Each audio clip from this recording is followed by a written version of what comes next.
تو حضرت صاحب نے کو 2 4 5 مہینے رکھا تو بعد میں اس کی اماں کو بلا کے کہا کہ بھائی تو بیوہ ہے، بیٹا تیرا یتیم ہے، میں نہیں چاہتا کہ اس کا وقت ضائع ہو، یہ پڑھنے والا کوئی نہیں، سارے نہیں بھائی پڑھنے والے ہوتے، اب یہاں علماء بیٹھے ہیں، میں بے ادب بھی نہ ہو جاؤں، کچھ پورے 8 سال لگا کے بھی آ جاتے ہیں، سند بھی ان کے پاس ہوتی ہے، ناراض نہ ہو جانا، یہ تو سب اچھے لوگ ہیں، سند ہوتی ہے پر پتہ پوتا کوئی نہیں ہوتا، یہ اعلیٰ حضرت نے لکھی ہے بات، سند ہوتی ہے، پوری ڈگری ہوتی ہے، اس پہ کئی لوگوں کے سائن بھی ہوتے ہیں، تو بہت سارے طالب علم ایسے ہوتے ہیں جو مدارس میں کہتے ہیں میں فاضل فلاں ہوں، لیکن کوئی شے پاس تو مولانا سردار احمد صاحب محدث اعظم پاکستان رحمۃ اللہ علیہ اس بوڑھی کو کہنے لگے تیرا بیٹا کند دینا ہے، پڑھنا پڑھانا اس نے کچھ بھی نہیں، تو یتیم بچہ ہے، کل کو تو کہے گی کہ میرے بیٹے نے وقت ضائع کیا تو واپس لے جا۔ بوڑھی اماں رونے لگ گئی، کہنے لگی میں پڑھانے تو نہیں لائی تھی، میں تو آپ کو رب کا ولی سمجھتی ہوں، میں تو نوکری کرانے لائی تھی، نوکری۔ حضرت انس بن مالک کہتے ہیں میری اماں بھی حضور کی بارگاہ میں دے گئی تھی، حضور کی بارگاہ میں، یہ نہیں کہا تھا کہ یا رسول اللہ پڑھا دیں، ہاں ہاں میں ذمہ داری سے بات کر رہا ہوں، یہ نہیں کہا تھا حضور مجاہد بنا دیں، یہ تھوڑی کہا تھا کہ یا رسول اللہ صلی اللہ تعالی علیہ وسلم سے مفسر محدث محقق مفتی بنا دیں۔ حضرت انس کی اماں کہہ گئی تھی سونیا جب تک یہ رہے گا نا آپ کی نوکری کرے گا، یہ گھر کے کام کاج کرے گا، ڈیوٹی کرے گا، حضور یہ آپ کی نوکری کرے گا۔ تو میرے محبوب نے پھر دعا کر دی اللہ اسے برکت عطا فرما۔ تم سمجھتا ہے خدمت والا خالی رہ جاتا ہے؟ جتنا ذائقہ خدمت والے کو ملتا ہے جو اس کے نصیب میں آتا ہے وہ کسی کا نصیب کہاں بھائی۔ حضرت انس کہتے ہیں حضور نے دعا کر دی، برکت کی۔ مجھے تو کھیتی باڑی آتی بھی نہیں تھی، پر لوگوں کے باغ میں سال میں 1 دفعہ پھل لگتا تھا، میرے باغ میں 2 دفعہ لگتا تھا۔ حضور نے دعا کر دی یا اللہ اسے اولاد دے۔ فرماتے ہیں میرے بیٹے، میرے پوتے، میرے نواسے، میری بیٹیاں، فرماتے ہیں میں زندہ ہوں اور میری 100 اولادیں موجود ہیں۔ پریشان ہو گیا 100 سن کے کہ بچے 2 ہی اچھے، 100 اولادیں میری موجود ہیں۔ حضرت انس بن مولانا سردار احمد صاحب کے پاس نہ چھوڑ گئی بچہ، کہنے لگی حضرت جی میں کو پڑھانے کے لیے تھوڑا چھوڑ گئی ہوں، میں تو اس لیے چھوڑ کے گئی ہوں کہ آپ مہربانی کریں خدمت کرائیں۔ تو حضرت جی کہنے لگے کوئی ایسا کام ہی نہیں، خدمت والا کیا کراؤں؟ کہنے لگی پٹھے پوا لیا کرو جی، ان لڑ پہندے نے کہنے نے بچے کام کر دیں مدرسے دا، حالانکہ اب کہاں بچے کام کرتے ہیں، اب تو گزر گیا دور، اب تو بچے کام کراتے ہیں، اب بچے بھی ناراض ہو رہے ہیں، گھور گھور کے دیکھ رہے ہیں، صحیح پہ رہا ہوں آپ کو، بچے کام کراتے ہیں، بچے کہاں کام کرتے ہیں؟ کہنے لگی یہ چارہ ڈالے کرے گا آپ کی بھینسوں کو۔ تو حضرت نے اس کو کہا کہ بی بی چارہ میری بھینسوں کو ڈالنے کے لیے میں نے بندہ رکھا ہوا ہے، تو جا لے جا۔ کہنے لگی ہاتھ باندھ کے حضور مہربانی کریں رکھ لیں، چارہ ڈالے گا، اور پتر توجہ سے چارہ ڈالنا حضرت کی بھینسوں کو۔ رونے لگی، حضرت نے رکھ لیا، مہینے کا خرچہ بھی دیتے، شام کو نہ وہ سارا دن کام کرتا، شام کو آ کے پیروں میں بھی بیٹھ جاتا، حضرت جی لائیں تیل تھوڑا سا پیر نہ دبا دوں۔ 8 سال ساتھ والے پڑھتے رہے، یہ بیچارہ نوکری کرتا رہا، میرا روپ بھی نہیں تے میرا رنگ بھی نہیں، اور مینو یار منان دا ٹانگ بھی نہیں۔ کبھی کبھی نا حضرت بلال حبشی فارغ ہوتے نا تو نبی پاک کی بارگاہ میں عرض کرتے حضور کوئی کام تو نہیں، سارے ہو گئے، حضور جاؤں ذرا، چلے جاتے۔ ایک دن سلمان فارسی کہنے لگے یا رسول اللہ یہ بلال کہاں جاتا ہے؟ فرمایا جا دیکھ کے تو آ۔ حضرت سلمان واپس آئے تو آ کے رونے لگے، کہنے لگے سونیا جب یہاں سے جاتا ہے نا تو جا کے سیدہ فاطمہ کی چکی پیسنی شروع کر دیتا، بی بی صاحبہ کے کام کرنے لگتا ہے، گھر میں جا کے اسنین کی ڈیوٹی کرتا ہے، وہاں بھی کام یہاں بھی کام۔ وہ چارہ ڈالتا رہا، اس نے چارہ ڈالا، حضرت محدث اعظم کی بھینسوں کو دستار فضیلت کا وقت آ گیا، سارے پگڑیاں سجا کے آ گئے، آج دستار ہوگی، یہ نہ پیچھے ہو کے بیٹھ گیا چونکہ پڑھا ہی نہیں تھا، تو دستار کا ہے کہ دستار تو اس کی جو پڑھے گا، ہم نے تو پڑھا ہی نہیں، ہم نے تو یار پڑھا، گھر پڑھا، ڈیوٹی کری۔ حضرت محدث اعظم رحمۃ اللہ علیہ کے ہاں جب اعلان ہونے لگا نا کہ اب دستار ہوگی تو حضرت نے پہلا اعلان اس کا فرمایا، تو مجھے والا بندہ کپڑے بھی کدی کدی بدل دے نا، وہ کہتا ہے جس حال میں بھی تھا میں پلٹ کے دیکھنے لگا کہ پڑھا پڑھایا تو ہے کوئی شے نہیں، تو یہ ماجرا کیا ہے؟ پیچھے سے اٹھ کے آئے تو کہتے ہیں باقیوں کی دستار کسی عالم نے کی، کسی صوفی نے کی، لیکن یہ بھینسوں کو چارہ ڈالنے والا جب آیا تو محدث آدم نے فرمایا پگڑی کے بال کو کوئی ہاتھ نہ لگائے، یہ ساری دستار میں نے کرنی ہے۔ اور فرماتے ہیں حضرت بال بھی دیتے جاتے تھے اور آنسو بھی بہاتے جاتے تھے، ماتھا بھی چومتے تھے، اور فرماتے تھے دستار کے بعد چلا تو نہیں جائے گا؟ یار مجھے تو عبادت بھی نہیں رہ گئی، مجھے تو چابیوں کو بھی نہیں پتا کون سی کہاں رہتی ہے، جائے گا تو نہیں تو رو پڑا کہنے لگا سونیا جائے تو وہ جس کے پلے کچھ ہے ہو، آتا جاتا تو ہے کچھ نہیں، مجھے کس نے رکھنا ہے، میں نے کہاں جانا ہے، ادھر کہاں تو ادھر ہی رہوں گا۔ وہ اس طالب علم کے سارے استاد بھائی کہتے ہیں اس نے دستار کرائی، پڑھا پڑھایا کچھ نہیں، پر جو مسئلہ اڑ جاتا تھا نا، وہ جو اڑ جاتا تھا نا، وہ جا کے اس سے پوچھتے تھے تو کتابیں کھولنے کی ضرورت نہیں پڑتی تھی۔ حضرت ام سلمہ رضی اللہ تعالیٰ عنہ کہتے ہیں میں نے عرض کی یا رسول اللہ صلی اللہ علیہ وسلم میری بچی بڑی بیمار ہے، تو مجھے کسی نے کہا ہے یہ تھوڑی سی نشے والی چیز ہے، یہ بنا کے تیار کر کے دو صحیح ہو جائے گی، بیمار ہے بچی تو یہ نشے والی چیز ہے، اس کو تیار کر کے دو، تھوڑا نشہ ہے۔ اگرچہ بعض میں نے شروع میں کہا بعض لوگ مریض کو، سخت مریض کو ایسی ادویات جو مجبوری بن جائے اس کی گنجائش اور اجازت دیتے ہیں، محتاط علماء تو اس میں بھی بہت ساری چیزیں پہلے بیان کرتے ہیں، لیکن اس نے کہا جی نرا نشہ دینا ہے شفا کے لیے۔ حضرت ام سلمہ کہتی ہے میرے نبی پاک نے میری طرف دیکھا، میری طرف، تو میں نے کہا یا رسول اللہ آپ کیا فرمانا چاہ رہے ہیں؟ تو نبی پاک نے فرمایا ام سلمہ کبھی ناپاک چیز میں بھی شفا ہوئی ہے، کبھی ناپاک چیز میں بھی، کبھی شراب اور خمر میں بھی شفا ہو سکتی ہے۔ شفا رب کریم نے رکھی ہے پر شہد کے اندر رکھی ہوئی ہے، شفا اللہ نے رکھی ہے قرآن مجید میں رکھی ہوئی ہے، تو اس میں بھی کبھی یہ حضور نے بیان کیا ہے کہ اس کے اندر شفا ہو سکتی، تو امت کتنی دلیری کرتی ہے جو یہ مشورے دیتی ہے کہ اس کے اندر نشہ ہے، شراب ہے، تو کھانسی چلی جائے گی تو فلانی بیماری چلی جائے گی۔ نہ آؤ ان چیزوں پہ، نہ اپنے ایمان کو خرابی دو، اور نہ ایسی باتیں کرو جس سے کہ ڈائریکٹ رسول اللہ صلی اللہ علیہ وسلم کے واضح ارشادات کی مخالفت ہو۔ میرے نبی پاک صلی اللہ علیہ وسلم نے فرمایا، اور پھر کچھ لوگ کہتے ہیں تھوڑی پی ہے جی، اب تو میں تجزیے میں پڑھ رہا تھا کہ ایسی شراب ایجاد ہو گئی ہے، لوگ شراب پیتے ہیں اور وہ مست بھی رہتے ہیں، کار بھی چلاتے رہتے ہیں، کہتے ہیں جی نہیں ہمارا ذہن معاف نہیں ہوا تو یہ والی صحیح ہے، نشہ نہیں لاتی۔ میرے نبی پاک صلی اللہ علیہ وسلم نے فرمایا جس چیز کی تھوڑی مقدار، زیادہ مقدار حرام ہے اس چیز کی تھوڑی مقدار بھی حرام ہے، جس کی زیادہ مقدار حرام ہے اس کی تھوڑی بھی، تو خمر اور شراب اگر فل پینا جائز نہیں تو تھوڑی پینا بھی جائز، یہ حرام ہے اور حرام تھی اور قیامت تک حرام ہی رہے گی۔ میرے نبی پاک صلی اللہ علیہ وسلم نے منع کیا اور حضور نے اظہار ناپسندیدگی فرمایا، اور میں 40 دن تو عبادت ہی قبول نہیں ہوتی شراب پینے والے جب تک سچی توبہ نہ کرے۔ یہ لفظ جب ادا کرتا ہوں تو شرم سے میری زبان لڑکھڑاتی ہے کہ یار درباروں پہ بھی نشہ بکتا ہے۔ میں یہ بات کر رہا ہوں صوفیاء کا ترجمان، درباروں پہ، مزاروں پہ، اور سجادہ نشینوں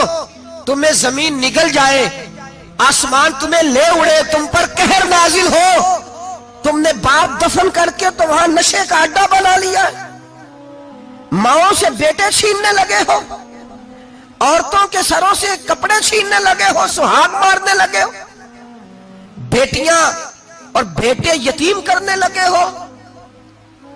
نشہ بیچتے ہو درباروں اور مزاروں پہ، یہ تماشا لگ گیا۔ کیسے کروں یہ بات، پر کرنی پڑ رہی ہے، مجبوری ہے، یہ مضمون مکمل نہیں ہو سکتا۔ بند کر دیں وہ دربار، ہمیں نہیں چاہیے جن درباروں پہ نشہ بکتا ہے۔ میں ذمہ داری سے کہہ رہا ہوں، بات ریکارڈ ہو رہی ہے۔ جوتے کی نوک پہ وہ سجادہ نشین جو امت کو ڈرگز دیتا ہے، وہ سجادہ نشین کا ڈیرا نہیں، وہ گند کا اڈا ہے،